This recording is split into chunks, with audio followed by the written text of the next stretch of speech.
Hi అండి.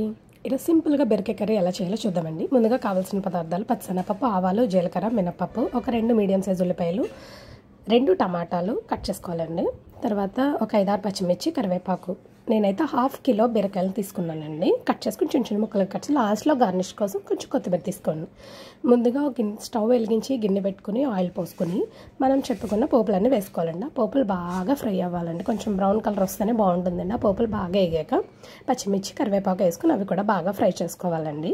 తర్వాత మనం ముందుగా కట్ చేసుకుని ఉల్లిపాయలు వేసుకుని బాగా ఫ్రై చేసుకున్నాం అంటే లైట్ బ్రౌన్ కలర్ వచ్చే వరకు వేయించుకున్నాక అప్పుడు మనం ముందుగా కట్ చేసుకున్న టమాటాలు కూడా వేసుకోవాలండి. ఆ టమాటాలు, ఉల్లిపాయలు, పోపులు బాగా మగ్గాక అప్పుడు మనకి రుచికి సరిపడా ఉప్పు, కొద్దిగా పసుపు వేసుకోవాలండి. వేసుకున్నాక బాగా ఫ్రై చేసుకోవాలండి. బీరకాయ ముక్కలు వేసుకుని అవి కూడా బాగా ఫ్రై చేసుకోవాలండి. బీరకాయ అయితే మన ఒంటికి చాలా మంచిదండి. వీక్లీ వన్స్ అయినా తింటూ ఉండాలండి. ఈ సమ్మర్లో దాంట్లో వాటర్ కంటెంట్ ఎక్కువ ఉంటుంది కాబట్టి ఈ సమ్మర్లో చాలా మంచిదండి. ఉప్పు, పసుపు వేసుకున్నాక మరి కొంచెం బాగా ఫ్రై చేసుకోవాలండి. లాస్ట్లో కొంచెం కొత్తిమీర వేసుకోండి. మేమైతే ఇంట్లోనే చిన్న గరం మసాలా వేసానండి. మీ ఇంట్లో అవైలబుల్గా ఉన్న ఏదైనా మసాలా పౌడర్ వేసుకోండి, జస్ట్ ఫ్లేవర్ కోసం అంతే అండి. తర్వాత బాగా మగ్గించుకోవాలండి.